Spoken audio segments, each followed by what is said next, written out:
Hello students, welcome back to my YouTube channel with another video. आज का हमारा ये video well round due syllabus MS Excel भाग 17 का होने वाला है। अगर आपको इससे पहले का वीडियो चाहिए तो आप चैनल के प्लेलिस्ट से जाकर देख सकते हैं। तो वीडियो स्टार्ट करने से पहले आपसे एक रिक्वेस्ट है, अगर आप हमारे चैनल पर नए हैं तो चैनल को सब्सक्राइब जरूर करें और वीडियो पसंद आए तो लाइक शेयर एंड कमेंट करना ना भूलें। तो चलिए चलते हैं हम लोग अपने टॉपिक की ओर। एमएस एक्सेल भाग 17 का फर्स्ट क्वेश्चन हमारा है, किसी संकीय कक्ष या श्रेणी के निचले दाएं कोने में छोटे काले वर्ग द्वारा क्या प्रस्तुत किया जाता है। ऑप्शन आपका है copy handle, fill handle, insert handle, border. तो आंसर हमारा हो जाएगा बी, फिल हैंडल। किसी संकीय कक्ष या श्रेणी के निचले दाएं कोने में छोटे काले वर्ग द्वारा प्रस्तुत किया जाता है, उसे हम लोग कहते हैं फिल हैंडल। क्वेश्चन नंबर 2 में हम लोग आते हैं। क्वेश्चन नंबर 2 का हमारा क्वेश्चन है, एक्सेल में डेटा श्रृंखला को किस रूप में परिभाषित किया जाता है। ऑप्शन आपका है a type of chart, a cell reference, a collection of related data, a division of result. तो आंसर हमारा हो जाएगा a collection of related data, यानी कि सी। एक्सेल में डाटा श्रृंखला को किस रूप में परिभाषित किया जाता है, तो a collection of related data. Question number 3 में हम लोग आते हैं। क्वेश्चन नंबर 3 का हमारा क्वेश्चन है, एक्सेल में फॉर्मेटिंग टूल बार पर फिल कलर बटन का क्या प्रयोग है। ऑप्शन आपका है to insert a background, to add borders, to select a distribution of figures, to add shading और colour to a cell range. तो आंसर हमारा हो जाएगा डी। एक्सेल में फॉर्मेटिंग टूल बार पर फिल कलर बटन का जो प्रयोग होता है वो है टू ऐड शेडिंग और colour to a cell range. हमारे सेल में क्या किया जाता है, तो कलर किया जाता है और शेडिंग ऐड किया जाता है एक्सेल में फॉर्मेटिंग टूल बार पर फिल कलर से। क्वेश्चन नंबर 4 में हम लोग आते हैं। क्वेश्चन नंबर 4 का हमारा क्वेश्चन है, एक्सेल का हेल्प मेनू में निम्नलिखित में से कौन सी टैब्स पाई जाती है। ऑप्शन आपका है content tab, answer wizard tab, index tab, none of the above. तो आंसर हमारा हो जाएगा D, none of the above. Excel में हेल्प मेनू में निम्नलिखित में से कौन सी टैब पाई जाती है, तो नन ऑफ द एबव। इसमें 3 टैब है, तीनों में हमारा कोई नहीं होता है, तो नन ऑफ द एबव हो जाएगा। क्वेश्चन नंबर 5 में हम लोग आते हैं। क्वेश्चन नंबर 5 का हमारा क्वेश्चन है, लेबल्ड कॉलम तथा रो के साथ खाली स्थान दिया हुआ है, एक ग्रिड है। ऑप्शन आपका है dialogue box, worksheet, clipboard, toolbar. तो आंसर हमारा हो जाएगा बी, वर्कशीट। लेबल्ड कॉलम तथा रो के साथ वर्कशीट एक ग्रिड है। क्वेश्चन नंबर 6 में हम लोग आते हैं। क्वेश्चन नंबर 6 का हमारा क्वेश्चन है, एक्टिव सेल। ऑप्शन आपका है is defined by a bold border around the cell, receive the data the users enter, it is the formula bar only A and B. तो आंसर हमारा हो जाएगा D, only A and B. Active cell क्या होता है, तो is defined by a bold border around the cell, receive the data the user enters. तो answer हमारा हो जाएगा डी। क्वेश्चन नंबर 7 में हम लोग आते हैं। क्वेश्चन नंबर 7 का हमारा क्वेश्चन है, कौन सा फंक्शन मूल दिवस वापसी की दर, भविष्य मूल्यों तथा ऋण भुगतान मात्रा की गणना करने के लिए उपयोग किया जाता है। ऑप्शन आपका है logical, math and trigonometry, statistical, financial. तो आंसर हमारा हो जाएगा डी, फाइनेंशियल।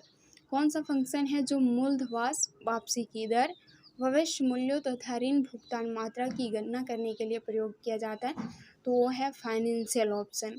क्वेश्चन नंबर 8 में हम लोग आते हैं। क्वेश्चन नंबर 8 का हमारा क्वेश्चन है, B7 क्लोन B9 दर्शाता है, क्या दर्शाता है। ऑप्शन आपका है cells B7 and cell B9 only, cells B7 through B9, cell B8 only, none of the above. तो आंसर हमारा हो जाएगा B, cells B7 through B9। Question number 9 में हम लोग आते हैं। क्वेश्चन नंबर 9 का हमारा क्वेश्चन है, कैंसिल तथा इंटर बटन खाली स्थान दिया हुआ है पर कट होते हैं। ऑप्शन आपका है title bar, formula bar, menu bar, seat tab. तो आंसर हमारा हो जाएगा बी, फॉर्मूला बार। कैंसिल तथा इंटर बटन फॉर्मूला बार पर कट होते हैं।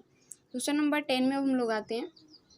क्वेश्चन नंबर 10 का हमारे क्वेश्चन है, रो डेटा को कॉलम में या कॉलम डेटा को रो में कौन सा फंक्शन प्रदर्शित करता है। ऑप्शन आपका है हाइपरलिंक, इंडेक्स, ट्रांसपोज, रोज। तो आंसर हमारा हो जाएगा सी, ट्रांसपोज। रो डेटा को कॉलम में या कॉलम डेटा को रो में कौन सा फंक्शन प्रदर्शित करता है, तो वह है ट्रांसपोज। क्वेश्चन नंबर 11 में हम लोग आते हैं।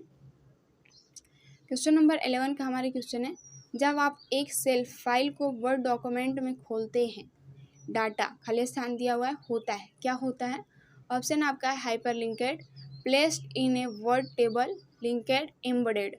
तो आंसर हमारा हो जाएगा B, placed in a Word table. जब आप एक एक्सेल फाइल को वर्ड डॉक्यूमेंट में खोलते हैं तो डाटा आपका प्लेस्ड इन वर्ड टेबल होता है। क्वेश्चन नंबर 12 में हम लोग आते हैं। क्वेश्चन नंबर 12 का हमारे क्वेश्चन है, खाली स्थान दिया हुआ है, फंक्शन को छोड़कर सभी फंक्शन में उत्तर सत्य अथवा असत्य के रूप में आता है। ऑप्शन आपका है इफ, एंड, और नॉट। तो आंसर हमारा हो जाएगा ए, इफ। इफ फंक्शन को छोड़कर सभी फंक्शन में उत्तर सत्य अथवा असत्य के रूप में आता है। क्वेश्चन नंबर 13 में हम लोग आते हैं। क्वेश्चन नंबर 13 का हमारे क्वेश्चन है, माइक्रोस खाली स्थान दिया हुआ है, मेनू से रन तथा एग्जीक्यूटेड होते हैं। ऑप्शन आपका है insert, format, tools, data. Answer हमारा हो जाएगा सी, टूल्स। माइक्रोस टूल्स मेनू से रन तथा एग्जीक्यूटेड होते हैं। क्वेश्चन नंबर 14 में हम लोग आते हैं। क्वेश्चन नंबर 40 का हमारे क्वेश्चन है, आप खाली स्थान दिया हुआ है, मेनू से कॉन्सोलिडेट चयन करके कॉन्सोलिडेट डायलॉग बॉक्स को खोल सकते हैं। किसके द्वारा खोल सकते हैं?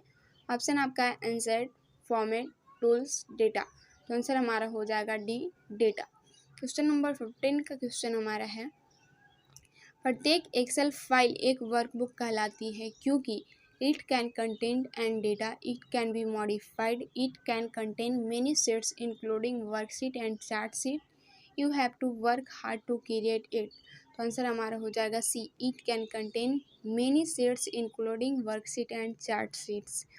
प्रत्येक एक्सेल फाइल एक वर्कबुक कहलाती है क्योंकि it can contain many sheet including worksheet and chart sheet. एक वर्कबुक में बहुत सारे शीट्स मौजूद होते हैं, अवेलेबल होते हैं, इंक्लूड होते हैं, इसीलिए एक्सेल की एक फाइल की एक वर्कबुक में बहुत सारी शीट होती है। तो प्रत्येक एक्सेल फाइल एक वर्कबुक कहलाती है क्योंकि उसमें बहुत सारे वर्कशीट होते हैं।